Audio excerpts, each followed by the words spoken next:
말씀은 출애굽기 1장 1절부터 22절까지입니다. 출애굽기 1장 1절부터 22절까지입니다.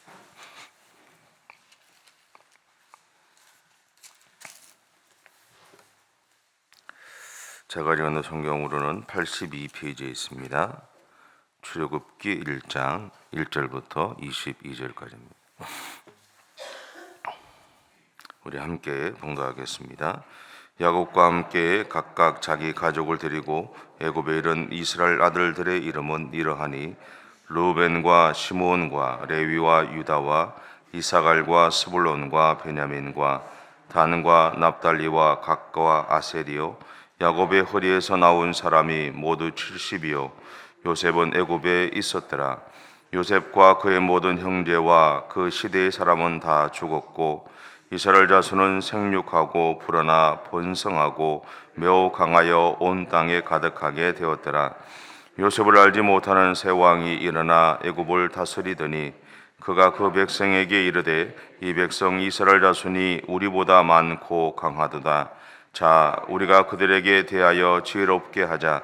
두렵건대 그들이 더 많게 되면 전쟁이 일어날 때에 우리 대적과 합하여 우리와 싸우고 이 땅에서 나갈까 하노라 하고 감독들은 그들 위에 세우고 그들에게 무거운 짐을 지워 괴롭게 하여 그들에게 바로를 위하여 국고성 비돔과 라암셋을 건축하게 하니라.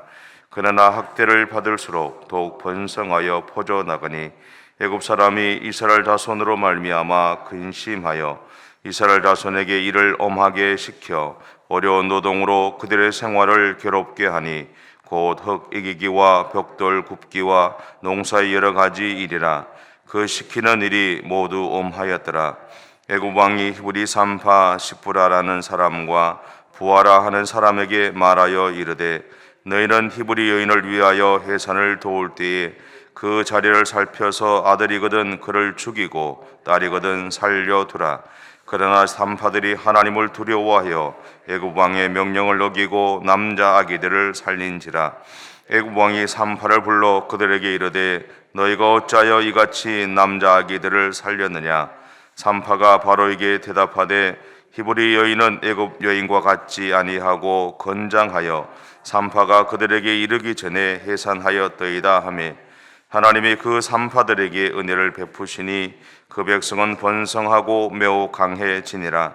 그 산파들은 하나님을 경외하였으므로 하나님이 그들의 집안을 흥왕하게 하신지라.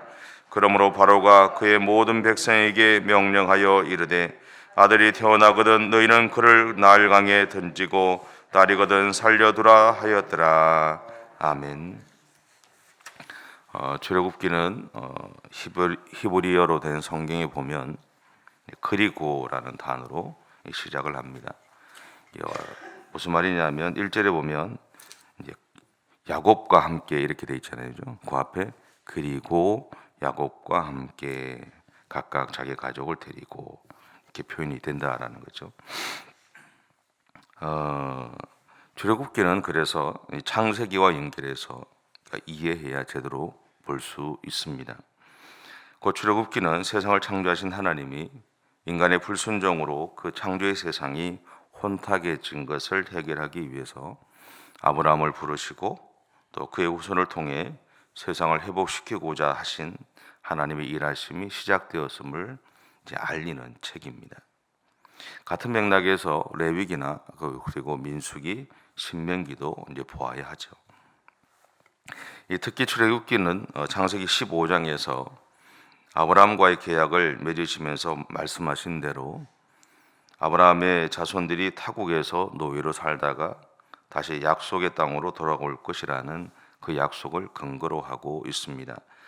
이 내용이 창세기 15장 13절과 16절인데 제가 한번 읽어볼게요.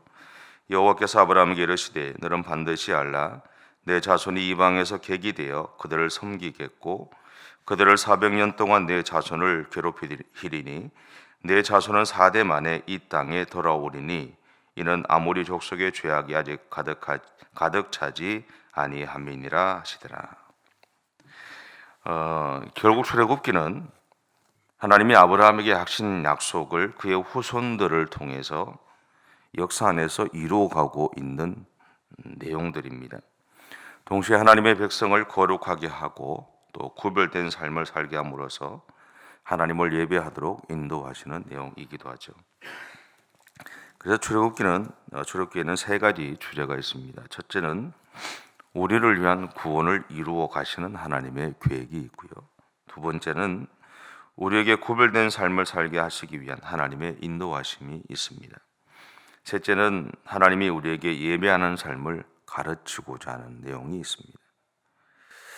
이러한 관점에서 이제 출애굽기를 이제 보아야 합니다.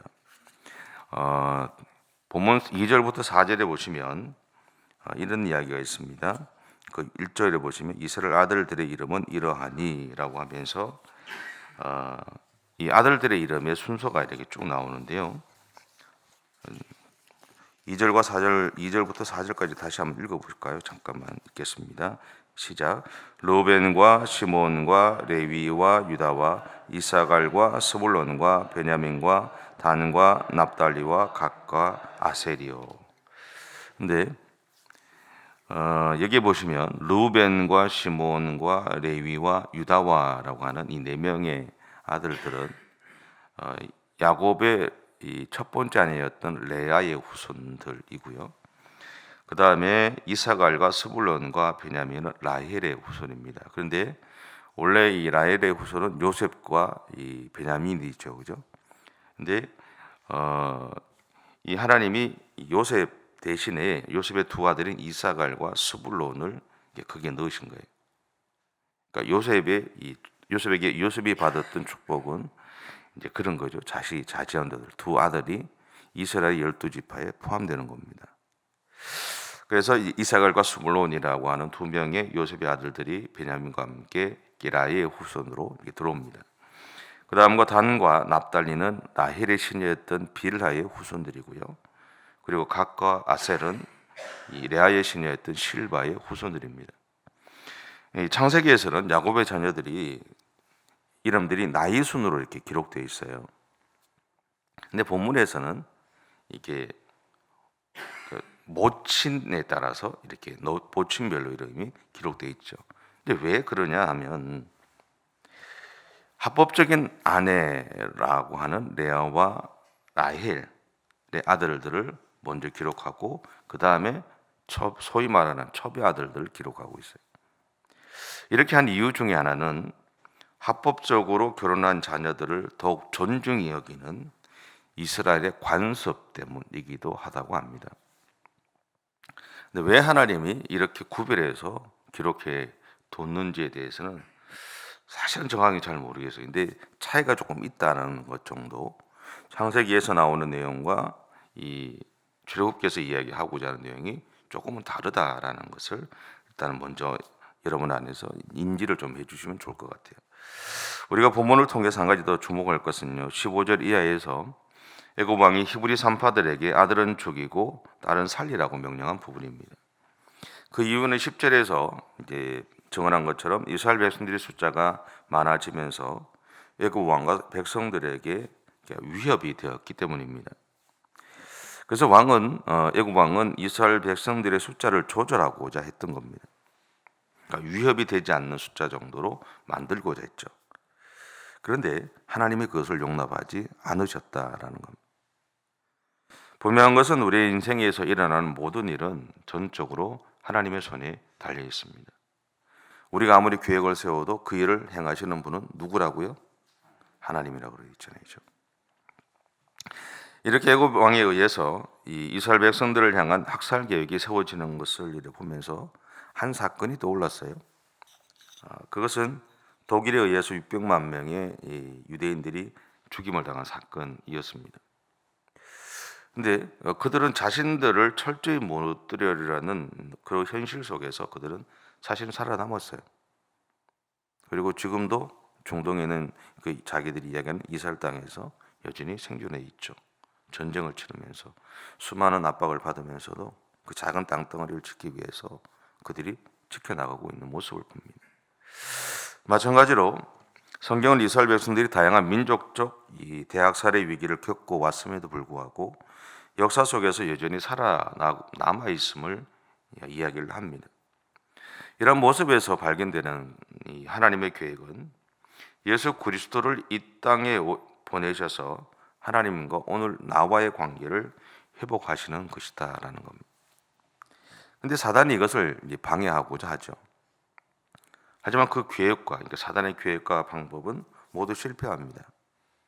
왜냐하면 예수님이 십자가에서 우리를 위한 대속제물이 되신 사건과 그리고 예수님이 죽음에서 부활하셨기 때문입니다. 2011년에 이제 공부를 하던 과정에서 이제 학교에서 미국에 가게 된 일이 있었습니다. 근데 제 옆에 젊은 여자분이 이제 앉아 계셨어요. 그러니까 13시간을 비행기를 타고 가는데 13시간 동안 한 잠도 못 자고 한숨도 못 자고요. 그 여자분하고 이야기를 하기 시작한 거예요. 근데 이분이 교회를 다니다가 안 다니다가 교회를 다니다가 안 다니다가 하는 친구인데 본인이 갖고 있는 어떤 신앙적인 고민부터 시작해서 이야기를 하는데 13시간을 했어요. 저도 대단하죠? 네. 근데 그러면서 이제 이야기를 하고 그리고 어머니한테 가면 미국에 어머니가 계셨으니까 가면 교회를 다니시라고 더 이상 방황하지 말고 교회를 다니시라고. 그런데 이제 그러고 이제 헤어졌어요. 헤어지면서 그 대신 이제 전화번호는 받았어요. 그래서 이제 본인이 필요하면 언제든지 연락을 하라고 그랬어요. 미국에서 돌아오고 나서 어느 날 한 통의 문자가 이제 저한테 들어왔어요. 그 내용이 뭐냐면 자기 어머니가 계신 곳에는 세속적인 교회밖에 없어서 교회를 못 다니고 있다라는 내용이었습니다. 여러분, 바로 이런 상황이나 모습이 사단이 우리 안에서 지금도 행하고 있는 겁니다. 오늘 우리 교회는 세속적인 교회일까요? 아니면 하나님이 기뻐하시는 교회일까요? 우리는 몰라요. 그죠? 근데 저는 우리 교회가 하나님이 기뻐하시는 교회라고 생각을 해요. 왜? 우리는 그걸 그렇게 생각하고 그런 교회를 만들기 위해서 노력하고 있기 때문에. 혼자 착각하고 있는 거 아니죠? 그죠? 네. 교회는요, 세상에서 살아가는 사람들이 모여있는 공동체입니다. 물론 우리는 교회 안에서 신앙적인 삶의 태도를 가지고 또 그것을 드러내며 살아가기 위해서 노력하죠. 그럼에도 불구하고 교회 안에는 우리가 살아가는 세상에서의 흔적들이 존재하게 됩니다. 또한 때때로 우리가 가진 세상의 흔적이 우리로 하여금 하나님의 방법을 포기하게 만들기도 합니다.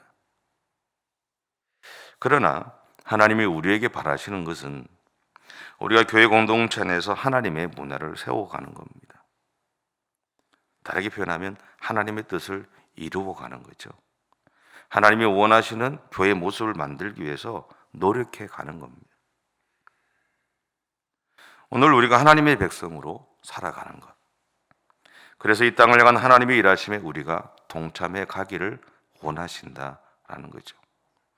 우리가 완벽하기 때문이 아니라 우리는 여전히 부족하고 우리의 모습들 속에서는 우리가 세상에서 이미 익숙한 흔적들 그런 것들이 늘 묻어져 오고 그것이 교회 구석구석에 다 있지만 그럼에도 불구하고 하나님은 우리에게 우리가 하나님의 백성으로 살아가기를 원하고 하나님의 뜻을 이루어가기 위한 교회 공동체를 만들어 가기를 원하고 계신다라는 겁니다.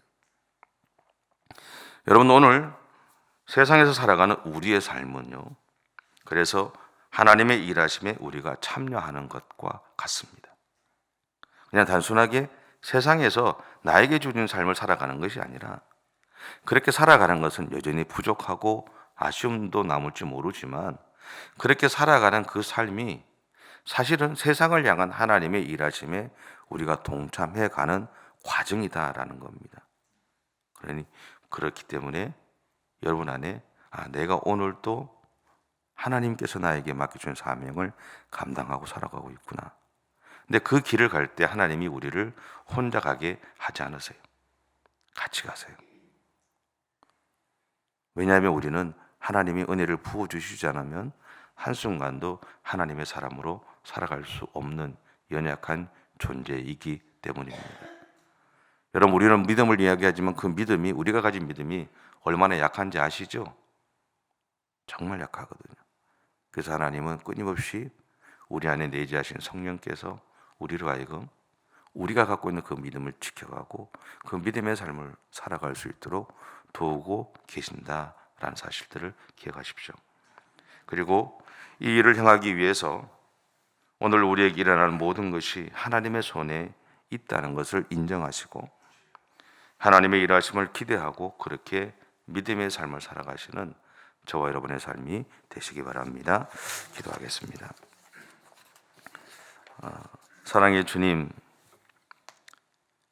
감사합니다. 우리는 연약하고 부족한 사람들일 뿐입니다. 그러나 그런 우리를 부르셔서 하나님의 자녀로 삼아 주시고 우리로 하여금 하나님의 교회를 세워갈 수 있도록 은혜를 주셔서 감사합니다.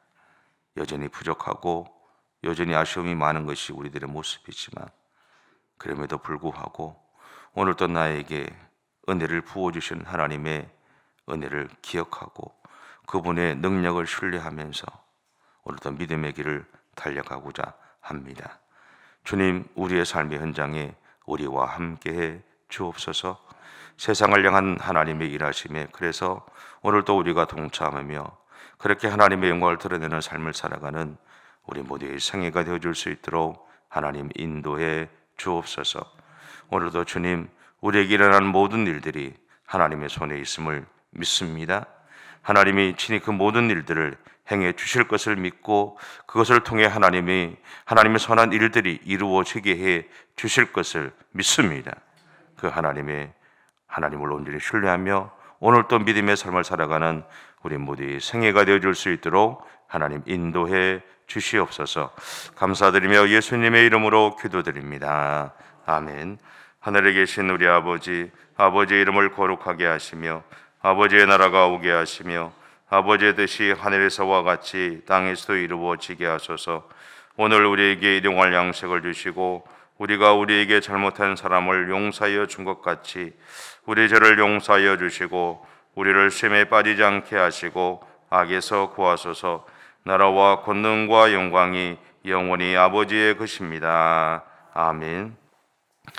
오늘 사모님 수술은 아마 점심때 전후로 이루어진다고 그럽니다. 근데 정확한 시간은 알 수가 없대요.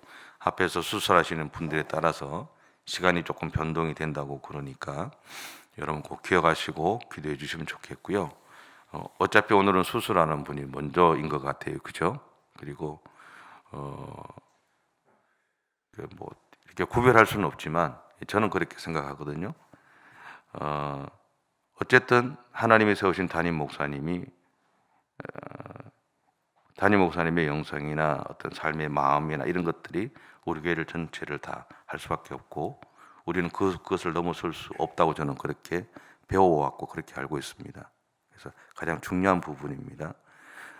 그러니까 여러분들이 꼭 기도를 해주시면 좋겠고 또 기도하시면서 크고자 하는 질병으로 고통받고 있는 우리 이웃들이 참 많아요, 그죠? 그런 분들도 여러분들이 덧붙여서 기도해 주시고 가능하면 오늘은 그런 기도를 좀 많이 해주시고 여러분 우리가 다른 사람을 위해 중보하면 내 기도하지 않아도 하나님 들으세요. 아시죠? 오늘은 그래서 그렇게 중보하는 시간들로 여러분이 기도하시고 그렇게 돌아가시면 좋겠습니다.